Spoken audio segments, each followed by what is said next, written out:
Muy bien.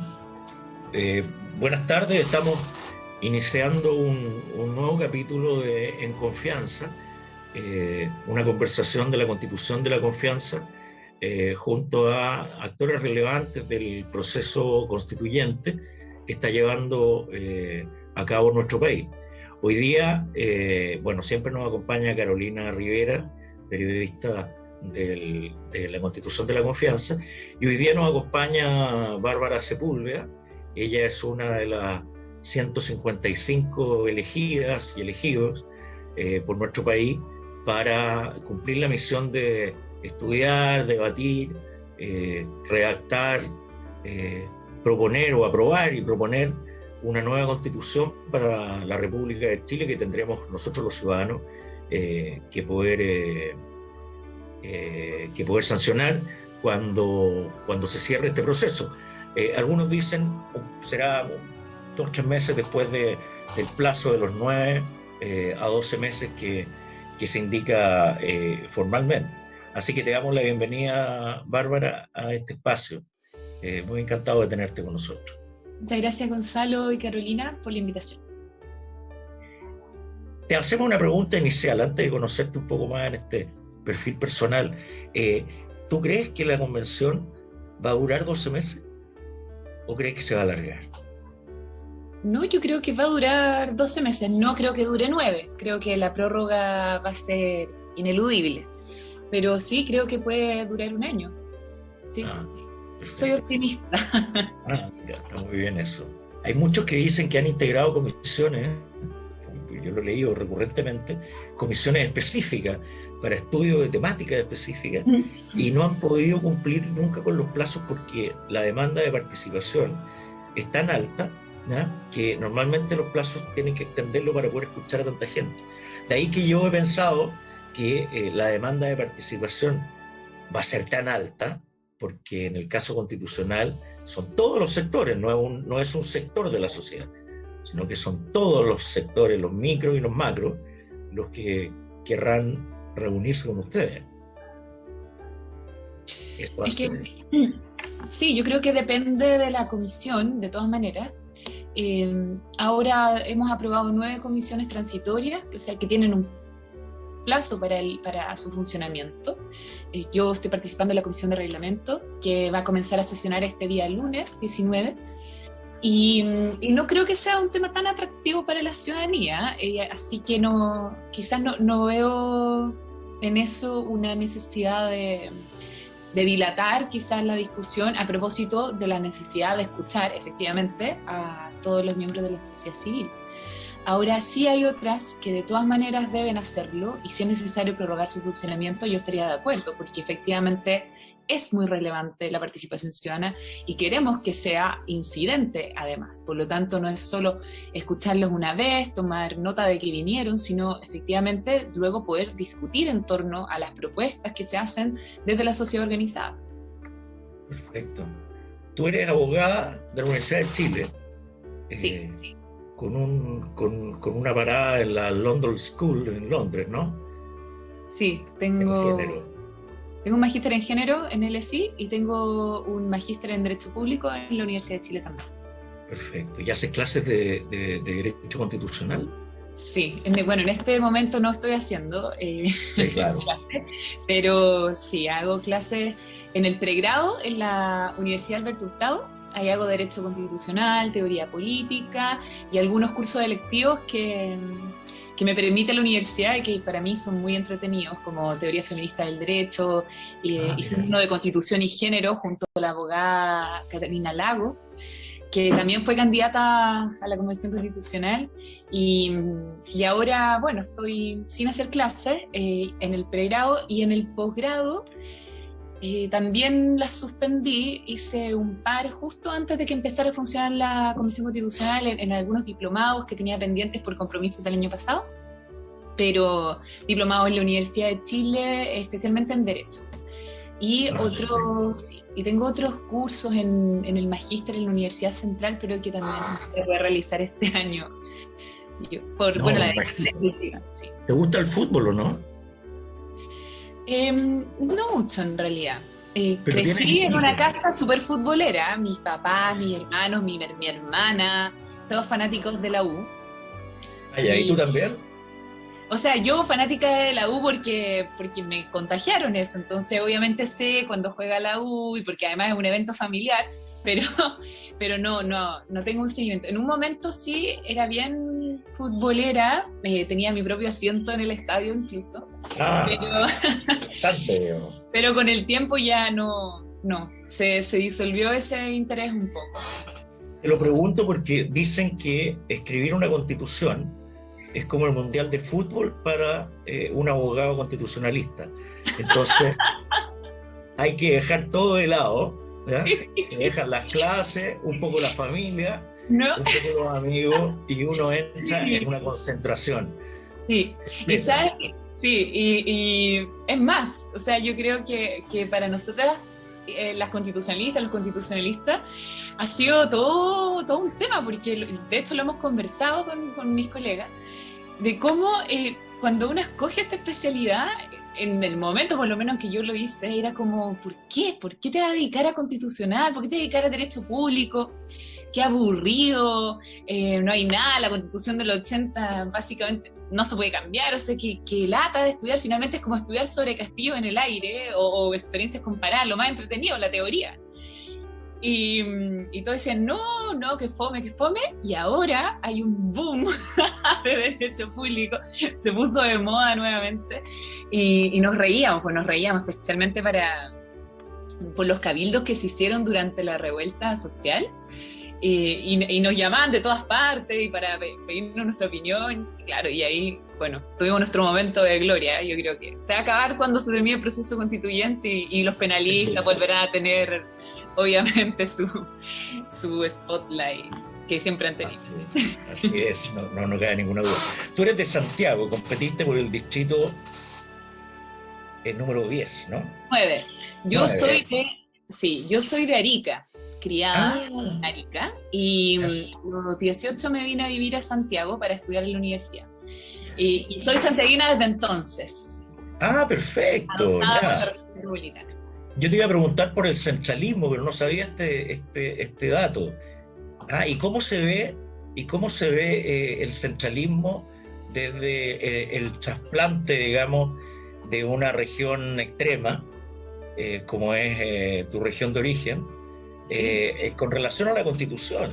Porque los que somos de regiones, yo estoy en Viña en este minuto, y Ah, Carolina también, aunque Carolina vive en Santiago, ¿ya? Pero yo vivo en Viña permanentemente. Entonces, uno, si bien está al centro del país, uno también es región y vive las peripecias del centralismo que sí. ocurren, que se replican a su vez también en las propias cabeceras de región. Valparaíso y Viña también es centralista con relación al resto de la región, en fin, pasa lo mismo. ¿Cómo se ve eso desde el punto de vista constitucional?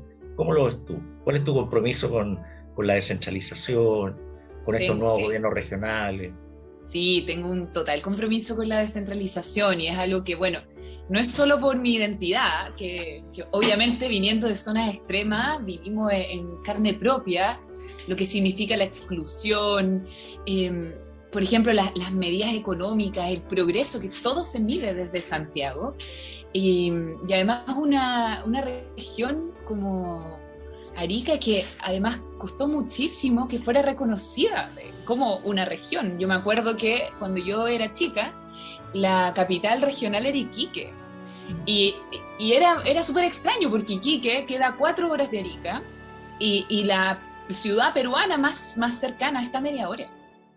Entonces, había claramente una distancia muy grande en muchos sentidos respecto de la siguiente ciudad chilena grande que teníamos como referencia y que era nuestra capital. Entonces siempre me acuerdo que existían estas pugnas entre como ariqueños y quiqueños, obviamente que se dan en todas partes. Yo sé también Valparaíso con Viña tienen su cuento, pero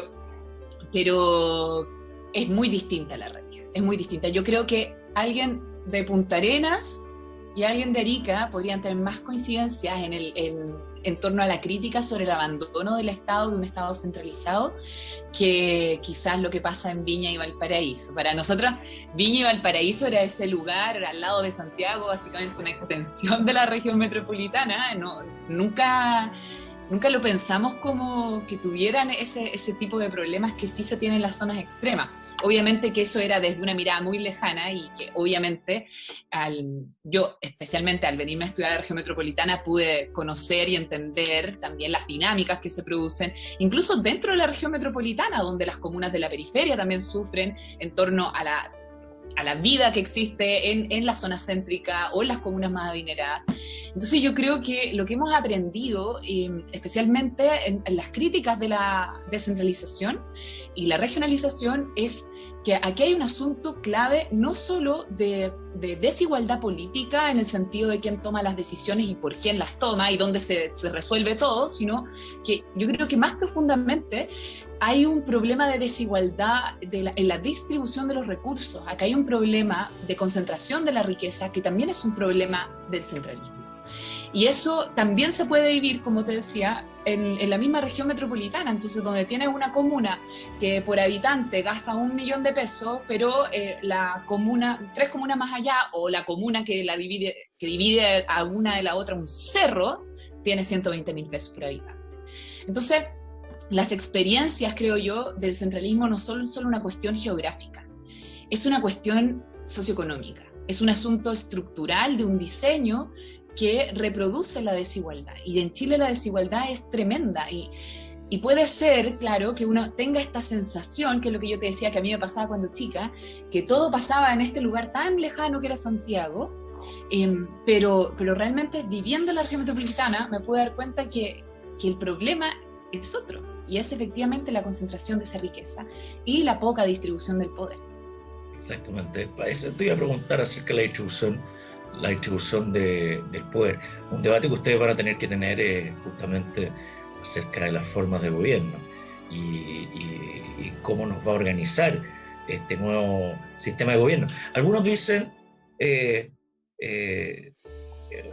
más que algunos, digamos, la gran mayoría dice no más presidencialismo al nivel que tenemos hoy día.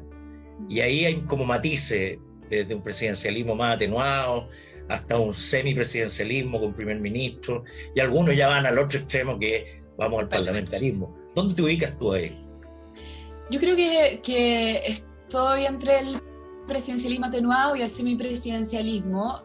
Estoy totalmente dispuesta a discutir esto y ser convencida, además de la mejor forma de gobierno, porque sí creo que la experiencia parlamentaria es bien lejana a nuestra tradición y que sería, si bien la podemos discutir y si consideramos que es la mejor alternativa, estaría dispuesta a apoyarla, pero creo que hoy día los problemas, dado el diagnóstico que tenemos en torno al presidencialismo actual, que es este presidencialismo exacerbado o el hiperpresidencialismo, como se le ha denominado, se debe precisamente también a la concentración del poder en las manos de una figura que además es una autoridad unipersonal. Y eso es complejo, porque quizá no sería tan complejo que las mismas atribuciones estuvieran recogidas en otro órgano, pero que sea un órgano colegiado, colectivo, más democrático, representativo de distintas fuerzas políticas, de distintas identidades. Pero el problema es que en una figura presidencial como la nuestra, esa exacerbación en las atribuciones distorsiona el sistema democrático.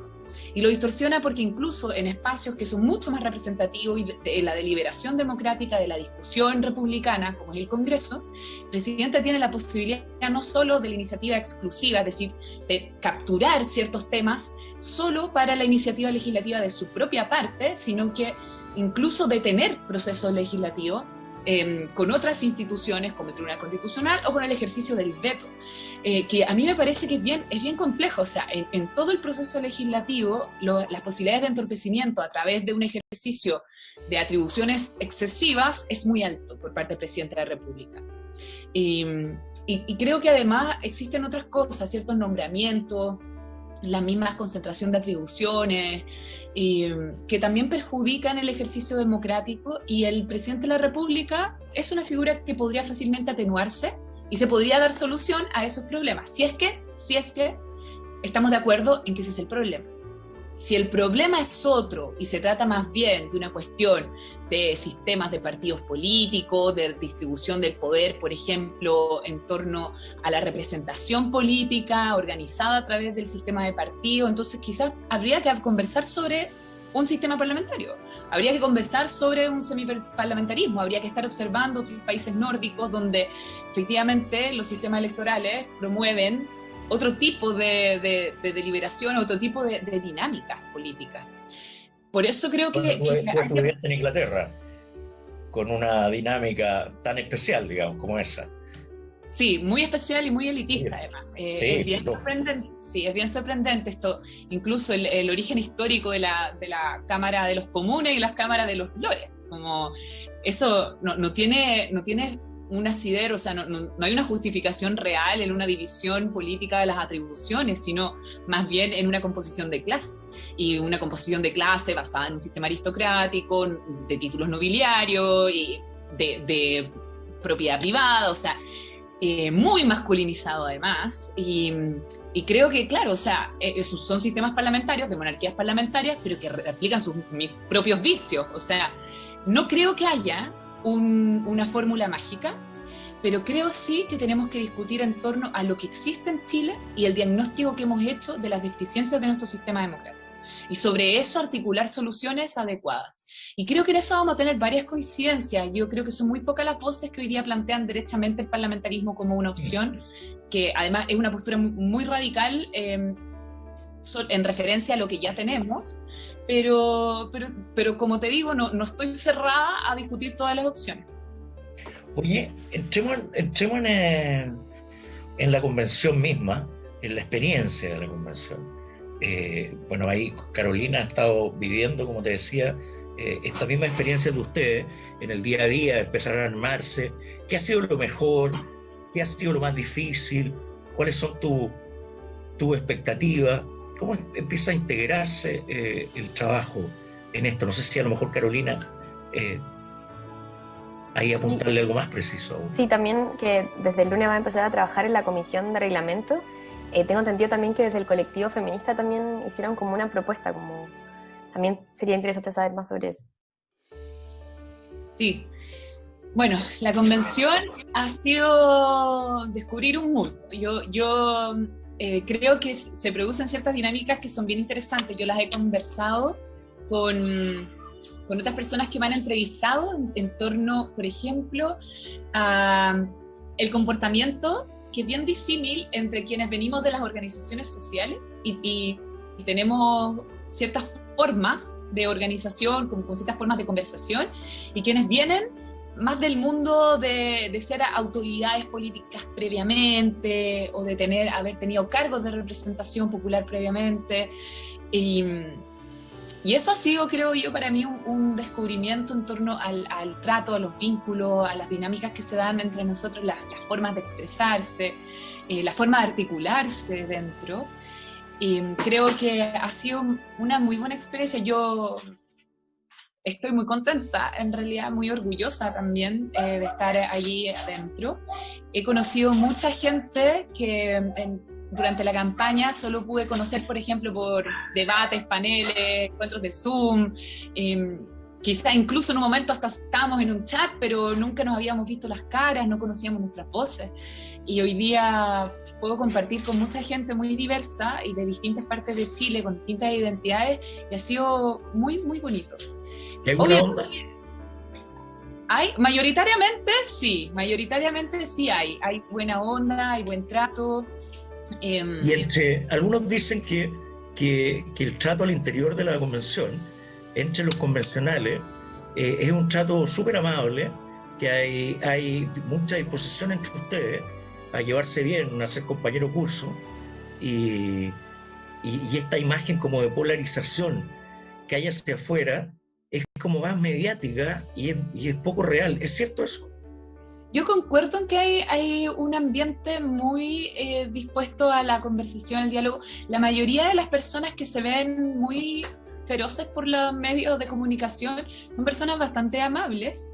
Yo creo que hay algunas, bueno, siempre hay algunas personas dentro de la convención que van con otra actitud. Yo lo entiendo, no lo comparto, pero lo entiendo, quizás algunas reticencias, por ejemplo, a entablar diálogos, pero normalmente fluye, o sea, la gente se saluda muy cordialmente, excepto algunas personas.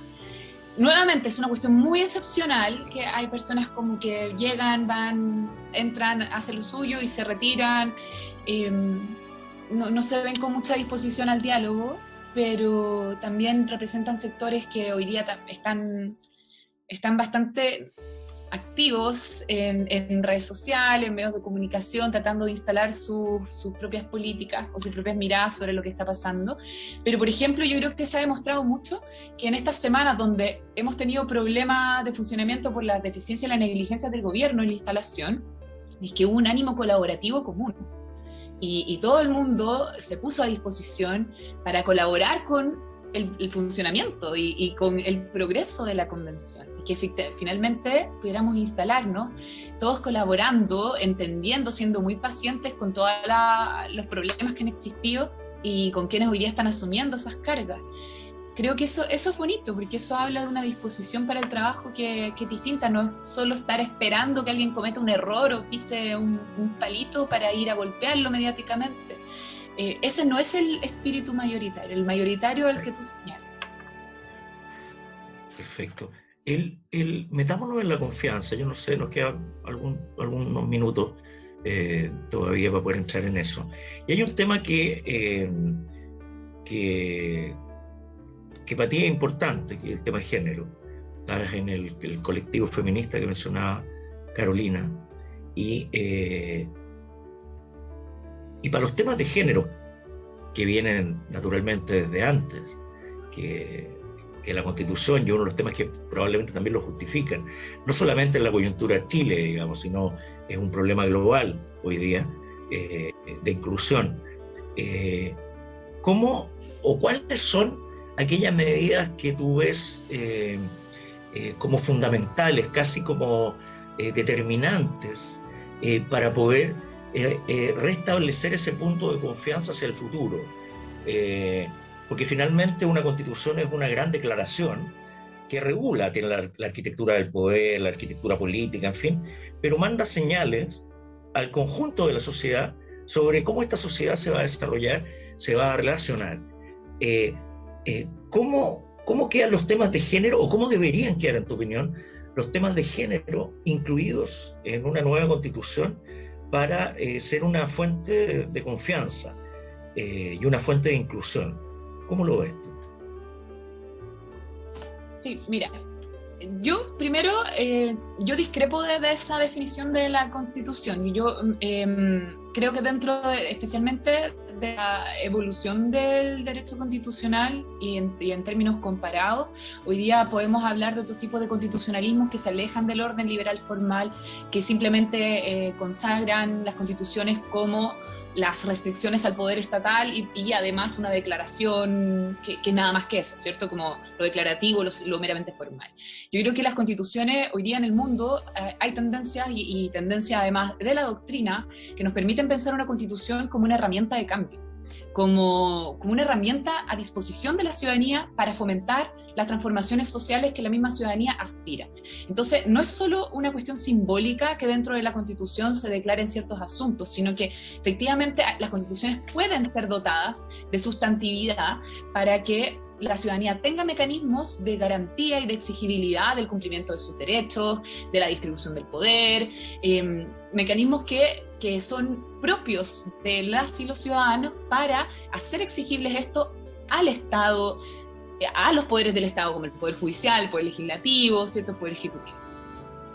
Entonces, si pensamos una constitución en esos términos, y ya no solo a lo que estamos acostumbrados a ver en Chile, como estas declaraciones de buenas intenciones que finalmente no han solucionado los grandes problemas que estaban pensados además en el momento en que se declaran esas cosas, como por ejemplo, ya que estamos hablando de género, la igualdad jurídica entre hombres y mujeres que está establecido en la Constitución del 80, que se hace mediante una reforma del año 99.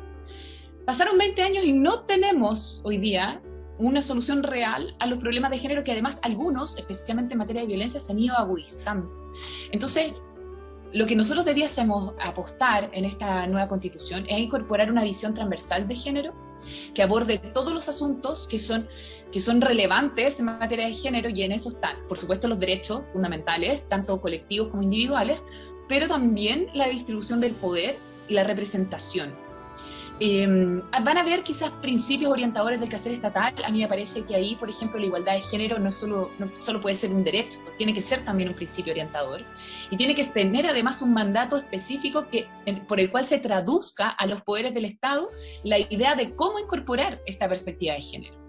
Entonces, los mandatos específicos que la Constitución del 80 contiene en varias materias, pero no en materia de género, deben trasladarse también a estos espacios, a los espacios de las representaciones, de las identidades excluidas, de la consagración de los derechos de quienes no han tenido sus derechos, de una ciudadanía plena, entendida además con la diversidad que eso requiere, y no con esta idea abstracta, universal, de que hay un ciudadano, ¿cierto? Y que además ha sido altamente criticado, especialmente por el mundo feminista y el mundo de los pueblos indígenas, por pertenecer a una forma muy eurocéntrica de la concepción de quién es el titular de los derechos, quién es el sujeto de derechos, quién es el ciudadano. Es un hombre heterosexual, ¿cierto?, no racializado, de cierto estatus socioeconómico. Y aquí yo creo que esto es clave, porque en la visión transversal del género, en la visión feminista de la Constitución, se abren las puertas, como una punta de lanza del feminismo, se abren las puertas al reconocimiento de todos los otros sectores excluidos, porque la exclusión es una experiencia social que se traduce al derecho, que el derecho recoge, y que muchas veces intenta ocultar mediante este tipo de declaraciones, como los hombres y las mujeres son iguales ante la ley, se acabó el problema. Sabemos que el problema no se acaba. Entonces, ¿por qué no funciona eso? ¿Por qué no nos sirve? Y ante el diagnóstico de ese problema, y entendiendo que la solución es la simple declaración, efectivamente no fue una solución, entonces tenemos que avanzar. Y el siguiente paso es pensar una constitución no en los términos liberales formales, sino que de la sustantividad, que implica vivir otras condiciones materiales, y para eso el derecho sí nos puede ayudar, impulsar procesos. No va a resolver todos los problemas de género, pero estoy segura que puede ser un motor para el cambio, siempre y cuando sea una constitución transformadora que efectivamente implique una herramienta para la ciudadanía a fin de impulsar esto. Oye, Bárbara, ¿y hay agua en la piscina para esa visión hoy día en el contexto, crees tú? Yo creo que sí. ¿Sí? Sí. Por lo menos hasta este momento, sí. ¿Hay ambiente para enfrentar la exclusión? Sí, de todas maneras. Y yo creo que... Dale. Sí, que yo creo que además hay una comprensión bien amplia de que la perspectiva de género efectivamente es transversal. Entonces, por ejemplo, vamos a discutir el reglamento y todos saben que vamos a llegar con el reglamento feminista a la mesa. O sea, y se está esperando, y no tenemos aliados, ¿cierto? O sea, esto no es solo un asunto de mujeres, no es solo un asunto de las diversidades sexuales o de los pueblos indígenas que nos apoyan, sino efectivamente hoy día tenemos hombres, aliados, compañeros dentro de todos los espacios políticos que van a apoyar estas medidas y estos cambios, y yo espero que representen el sentir mayoritario, porque la población también lo está esperando. Muy bien. Vamos cerrando, Bárbara, y queremos preguntarte cuál piensas tú o cuál es la medida que tú identificas como la línea de base de confianza, ¿ya?, que la nueva Constitución debe tener para que este pacto social o este recontrato social se reactive, y esta legitimidad de la política, de las instituciones con la ciudadanía empieza a encontrar un cauce común y una perspectiva común. ¿Cuál es la medida central, la que no puede faltar, desde el piso básico de esta nueva Constitución? Yo creo que son dos cosas. Debiese ser una mezcla, primero, del mismo proceso constituyente, en el cual la legitimidad y la confianza van a estar dadas también por el nivel de representatividad y de la posibilidad real de la ciudadanía de incidir en el proceso, de ser escuchada, de acompañar el proceso, de una participación ciudadana alta, pero además sustantiva, no simplemente una cuestión testimonial. Y por otro lado, me parece que en el texto constitucional, el desde para la confianza, o sea, lo mínimo, es el reflejo de las demandas sociales que son mayoritariamente apoyadas por la ciudadanía. Estamos hablando de todas las demandas, por ejemplo, del estallido social, pero los derechos sociales con un fuerte énfasis ahí, con un fuerte énfasis en el enfoque de derechos humanos, con un enfoque medioambiental, ecológico, con la representación paritaria, con la perspectiva de género, y además el reconocimiento de la plurinacionalidad y las diversidades que finalmente pasan por, a mí me parece como un estándar mínimo, incluso un estándar mínimo civilizatorio, que demos vuelta a esa página de la representación abstracta que nos ofrece el constitucionalismo liberal y que le demos consistencia a un texto que sea efectivamente representativo de la mayoría de la ciudadanía y que dé las garantías de un traslado del poder que está hoy día concentrado hegemónicamente en una élite económica y política, y que se desprenda de ese poder, esa élite, para trasladarlo también a la ciudadanía, sobre el control de la institucionalidad, sobre el ejercicio de las decisiones, y si esto va además acompañado de una redistribución de la riqueza, yo creo que tenemos una constitución 100%. Soñada. Soñada. Con eso ganas el mundial. Con eso ganamos el mundial, tal cual. Bárbara, yo tengo una mini pregunta, como a partir de esta petición que hiciste el otro día en la convención. ¿Tú también crees que la nueva constitución debería estar escrita en lenguaje inclusivo? Por supuesto, hay varias fórmulas que hemos explorado. Yo sé que hay mucha gente que se ríe y ridiculiza el lenguaje inclusivo, pero las fórmulas inclusivas son bastante recurrentes a nivel comparado. Por ejemplo, para utilizar, en vez de decir el ciudadano, la ciudadana, por ejemplo, la ciudadanía, o sea, se puede hacer sin necesariamente caer en el binarismo. Y por otro lado, en la reiteración un poco cacofónica que puede producir, ¿cierto? Como que estar constantemente apelando a lo dual dentro de la Constitución como un recurso lingüístico. Yo sí creo que el lenguaje inclusivo también se refiere no solo a una cuestión de género, o sea, esta idea que hay de traducir la Constitución a las distintas lenguas originarias, me parece que es tremendamente relevante, y cómo podemos garantizar que el proceso constituyente también sea inclusivo en su lenguaje, incorporando la interpretación de lengua de señas chilena en todo momento, en toda intervención, y no solo para algunos aspectos de discusiones más relevantes o más grandilocuentes. Perfecto.